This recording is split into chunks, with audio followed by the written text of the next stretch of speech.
ከተማ ውስጥ እየኖረ ከተሜነትን የሚጠየፍ ሰው ቢኖር ጨፌ ነው። ጨፌ በከተማ ውስጥ እየኖረ የከተማ ሰዎችን የሚጠላ በጣም እርኩስ አይነት ባህሪ ያለ ሰው ነው እና አማርኛ በስነ ስርዓት መናገር አዲስ አበቤ አያስብልም ይላል። ታዲያ ምንድን ነው የሚያስብለው ጨፌ?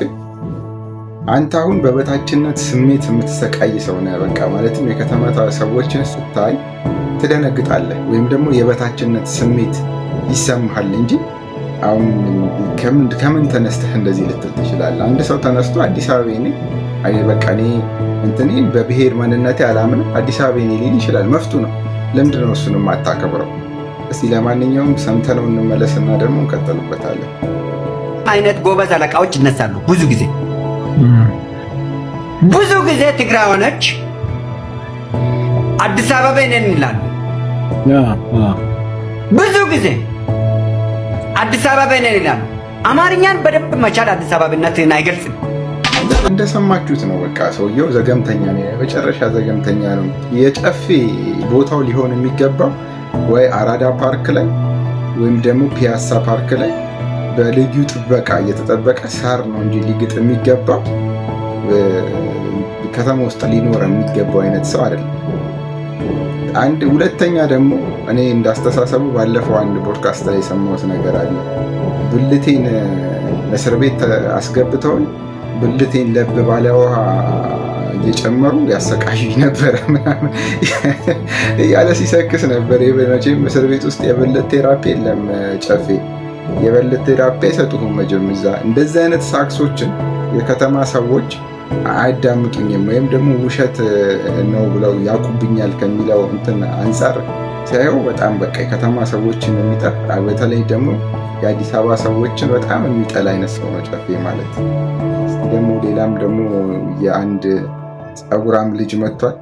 ታውቁታላችሁ፣ ውሃ ጠጡ የሚል ሰሞኑን ሴቶችን እያስፈራራ እንደዚህ ለመተኛት ምናምን ነገር እየሞከረ ነው መሰለኝ እና መረጃ ወጥቶበት ነበር። እሱንም እስቲ ሰምተነው እንመለስና እሱ ላይም ደግሞ እንሄድበታለን። ጠብቂ፣ እንዳለ የሰበሰብኳቸውን አሳልፌ ነው የምሰጠው። ጠብቂ። አንቺ የክለብ ሆስት ነበርሽ፣ ምንም አዲስ ነገር የለውም። ትክክለኛ ቦታሽን እኮ ነው ያገኘሽው። የክለብ ሆስትማ ነፋሉ ወዳቸው ምንም ዛትማች ትልቅ ጉዳይ ነው። ደግሞ አንቺ ጀግና ከሆንሽ እኔ እንዳደንቅሽ ነገ አሳስሪኝ። እኔ እኮ ለመታሰር አም ሬዲ።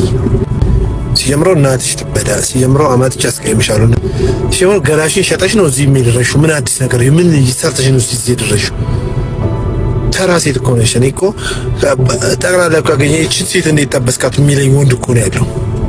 ምን አባሽ ታመቂያለሽ? እከክ ከእከክ ውጭ ምን አባሽ ታቂ ነበር? ውሻ ምን ትላጫለሽ? እናትሽ ትበዳ። መጥቻ አይንሽን ነው የምጠብስሽ። እኔ ባይዘዌ ይሄ ልጅ የማውቀው አብዛኛው ሶሻል ሚዲያ ላይ ቲክቶክ ላይ እና እንትን ላይ ነው፣ አንዳንድ ፖድካስቶች ላይ ሲቀርብ ነው። በጣም የመንግስት ደጋፊ ነኝ ምናምን ነገር ብሎ አብዛኛውን ከፌዴራል ፖሊሶች ጋር ከባለስልጣኖች ጋር ፎቶ ሲነሳ ነው። አሁን ያንን ተጠቅሞ ነው በቃ እንደዚህ ሴቶችን የሚያንገላታው አለው የሚለው ማለት ነው። እኔ ሲጀመር ወንድ ከማይመስሉኝ ሰዎች በባህሪም ደረጃ በአኳኋንም ደረጃ ወንድ ከማይመስሉኝ ሰዎች መሀል አንዱ እሱ ነው። አሁን ፌዴራል ፖሊስ ቲክቶከሮችን ያስራል። አሁን ዛሬ ራሱ የሰማነው አለ እንደ እብድ ሰግጥ ብለን እንደ እብድ ሆነው ሰው ሲያስደነግጡ ምናምን ሴቶችን አስፈራርቶ እኮ የሚደፍር ሰው እኮ ይኸው አገኛችሁ እኮ። ለምንድን ነው የማታሱ? ፌዴራል ፖሊስ እና የአዲስ አበባ ፖሊስ ይኸው ማስረጃው እኮ ይኸውና፣ እናትሽ ትበዳልሽ፣ እመጣለሁ፣ እቀጠቅጥሻለሁ ምናምን ነገር እያለ የሚያስፈራራ ሰው ይኸው እኮ አገኛችሁ። ለምንድን ነው የማታሱት? እውነት ለማህበረሰቡ ባህልና እሴት ተጨንቃችሁ ከሆነ ለምንድን ነው የማትጠይቁት? ከማን ነው የሚበልጠው እሱ? ሲጀመር ለዚህ ሰውዬ ራሱ እንደው ካድሬያችን ነው ብላችሁ ኮንዶሚኒየም መስጠታችሁ ራሱ የካድሬ እጥረት ገጥሟችኋል ማለት ነው። ሁለተኛ የእንትን ህፃናትና ሴቶች ጉዳይ ሚኒስቴር ስራው ምንድን ነው? ይህንን እኮ ተከታትሎ እኮ ለህግ ማቅረብ እኮ ዋነኛ ስራው። የሴቶች ጉዳይ ዋና ስራው እኮ ይሄ ሴቶችን መከላከል። ይህን ካልሰራ ሚኒስቴር መስሪያ ቤቱ ምን ይሰራል? ለምን አታፈርሱት?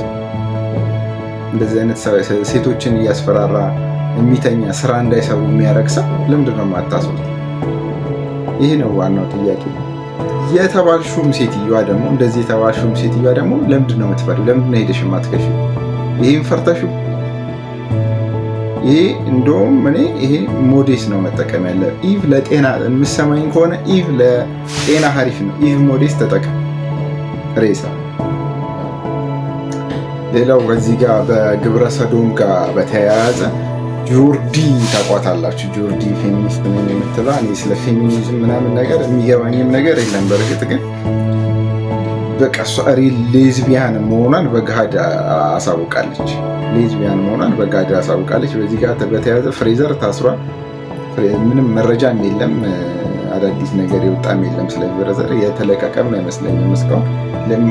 ያንኛው ሶፎንያስ ሄዶ ገዳም መሽጓል። ቤተክርስቲያንን እንደ ግብረ ሰዶም መጠለያ ቆጥሯት ገዳም ተሸሽጓል። እሱ ሳይታሰብ ፍሬዘር መታሰሩ የሚገርም ምን አይነት ሕግና ስርዓት እንደሆነ አላውቅም።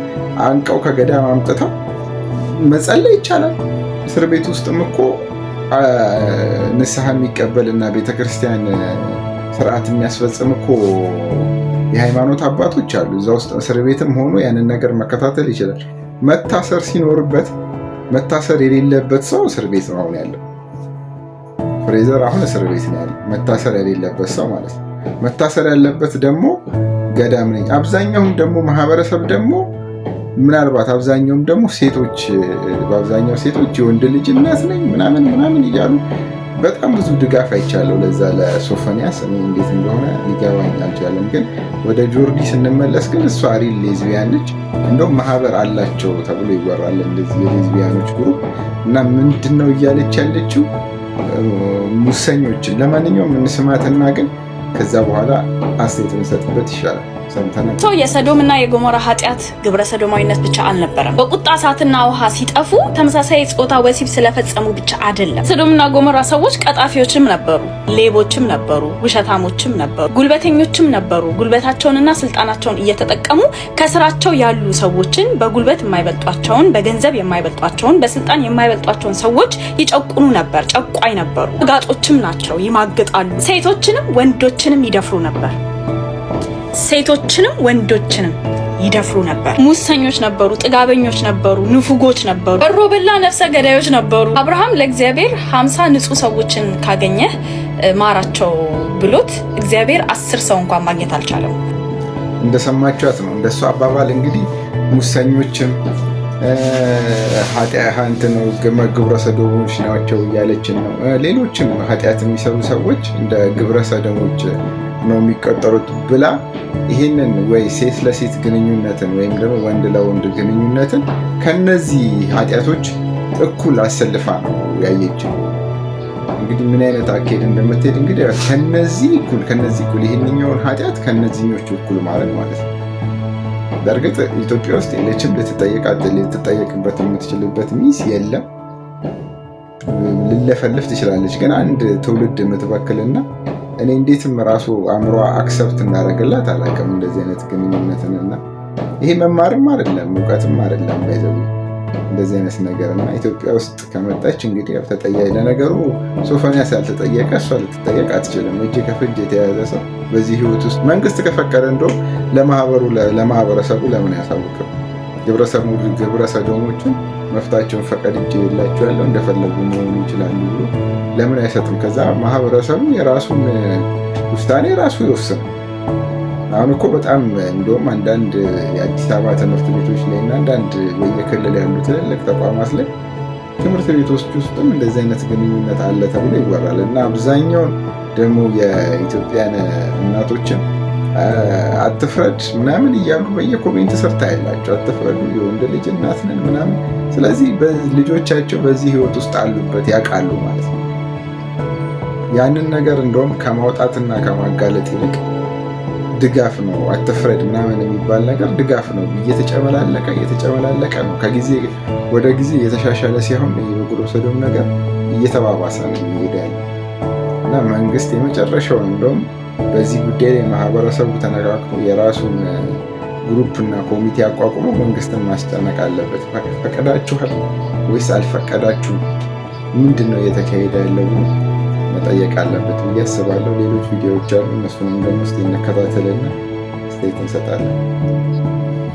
ሌላው እንግዲህ ሰሞኑን ደግሞ ይህ ፓስተር ነው፣ ይህንኛው ፓስተር ነው፣ ሚራክል መሪ የሚባለው ፓስተር ነው። ሚራክል መሪ ያስገባላቸዋል ቦድካስት ላይ ነው ያየሁት እና ባለፈው 20 ሚሊዮን ብር ያስገባውላት ሴት ነበረች፣ ምንም የሌላት እንደውም ብሩን ማኔጅ ማድረግ ስለማትችል ከባንክ ቤት መለሷት ምናምን ብሎ ነው የሚሰክሰው። እኔ አሁን ፓስተሮችን እንደተመለከትኳቸው ከፍተኛ የሆነ ለኢትዮጵያ ሕዝብ ንቀት ነው ያላቸው። ማለትም ምን አይነት ዘገምተኛ ማህበረሰብ እንዳለ ነው እያሳዩ ያሉት። አሁን እዚህ ሰውዬ ጋር ምን ብለው ነው የሚሄዱት አማኞቹ? ማለትም 20 ሚሊዮን ብር ከየት እንደመጣ ያልታወቀ ገንዘብ ሲያስገባ፣ እንደውም እኔ መጽሐፍ ቅዱስ ላይ እምብዛም ነኝ ግን ሰርቶ ለፍቶ ብላ ነው የሚለው ፈጣሪም እና ያልሰራህ ያለፋበትን አትብላ ነው የሚለው ፈጣሪም። ያንን ሁላ እንትን የሚሽር የመጽሐፍ ቅዱስን ቃል የሚሽር ነገር ነው ሰውየው እኮ እያረገ ያለው ማለት ነው። በዚህ ጉዳይ ላይ እንደውም ፓስተሮች አሁን ዘይት የሚሸጡ አሉ። ኦኬ ይሽጡ፣ ችግር የለም የገቢ ማስገኛ ነው ብለን እናስበው። ሌላ ውሃም ደግሞ እሸጣለሁ የሚል ነበረ። ሌላ ችግር የለውም እሱም ይሽጥ፣ ግን ብር አስገባላቸዋለሁ ያልሰሩበትን ብር አስገባላቸዋለሁ ብሎ ሲያጭበረብር፣ በቀን ሲያጭበረብር ምንድን ነው? እንዴት ነው የሚታለፈው ይሄ ነገር? ባንክ ቤቶች ውስጥ ይሄ ነገር ንግድ ባንክ ሄዳ ብሎ ስም ጠርቶ ተቋም ጠርቶ ንግድ ባንክ ብሎ ነው እንግዲህ እየሰራ ያለው። ከዛ ከንግድ ባንክ 20 ሚሊዮን ብር ገብቶላት ምናምን ነው የሚለው። ንግድ ባንክስ በዚህ ጉዳይ ላይ ለምንድን ነው መግለጫውን የሰጠው? እኔ ጋር እንደዚህ አይነት ነገር አልመጣልኝም፣ ለዚህ የተባለና የመጣም ነገር የለም ብሎ ለምንድን ነው ሰውየውን ተጠያቂ የማያደርገው ነው ብዬ ነው እንትን የምለው። ሰሞኑን ከአስገረሙኝ ቃለ መጠይቆች መሀል አንዱ ይሄ ነው። አስቆኛል በጣም። እስኪ ለማንኛውም 1 ደቂቃ ምናምን ነገር የሚለውን ሰምተነው እንመለስ። አይታችሁትም ሊሆን ይችላል። ሚራክል መኒ እስከ 20 ሚሊዮን ብር የገባላትን ሴት አስታውሳለሁ። 20 ሚሊዮን ብር 20 ሚሊዮን ብር 10 ሚሊዮን ብር እነዚህ 400 ሺህ 500 ሺህ ኦልሬዲ እነሱ ዝም ብሎ የሚገቡ ናቸው። ባይዘው ጧት የሚገቡ ዝም ብሎ እንዲህ ዝም ብሎ ለቁርስ ለራት ምናምን የሚገባላቸው ናቸው። 20 ሚሊዮን ብር ገብቶላት ኦልሬዲ ሴትዮዋን ሳይዋት 20 ሚሊዮን ማኔጅ የምታረግ ሴት አይደለችም። እና ይሄ ነገር መጣራት አለበት ተብላ ድጋሚ ቸርች መጣች። አካውንቴ ላይ 20 ሚሊዮን ብር ገባለች። እንደውም የገባልኝ 20 ሺህ ብር መስሎኝ ነበር ቁጥር ስለማላቅ። ወዳጆቼን ስጠይቅ ደነገጡ። ከየት ነው የመጣው አይታወቅም ገንዘቡ። ኦልሬዲ ሚራክል ማለት ምን ማለት ነው በአማርኛ? ተአምራት። ኦልሬዲ ተአምርን ማብራራት አትችልም። አስማት አይደለም ወይም ደግሞ ትሪክ ቢሆን በእንደዚህ አይነት መንገድ ነው ትላለህ። ሚራክል አድክም ነገር ነው የሚያወራው። በቃ ይሄቺ 10 ሺህ 5 ሺህ 100 ሺህ ምናምን የቁርስ ምናምን ለምሳሌች እንጂ እንደዚሁ ነው። ይሄ ትልቅ እንትን ነው፣ የማህበረሰቡ ንቀት ነው ማለት ነው። መሀይም ነው ማህበረሰቡ፣ አጭበረብረው። ሐሰተኛ ነቢያት የሚባለው እኮ እንደዚህ አይነት ሰው ነው። ለማንኛውም እሱ ጋር ቸርች የምትሄዱ ሰዎች እንግዲህ አስቡበት። ሌላው እንግዲህ ሰሞኑን ዮኒ ማኛ አባ አዶናይ ሲታሰር ደስ ብሎት ነበር። ከዛ ደግሞ መልሶ ሲፈታ በጣም ገራገር ነው ምናምን ብሎ እሪ ሲል ነበር። አሁን ደግሞ ለምንድን ነው አባገዳዎች የሃይማኖት ተቋማትን አባቶችን የሀገር ሽማግሌዎችን ምናምን ሰብስባችሁ አማራ ክልል ያለው ጦርነት እንዲቆም ለምንድን ነው የማታስደርጉት ብሎ ሲጠይቅ ነበር።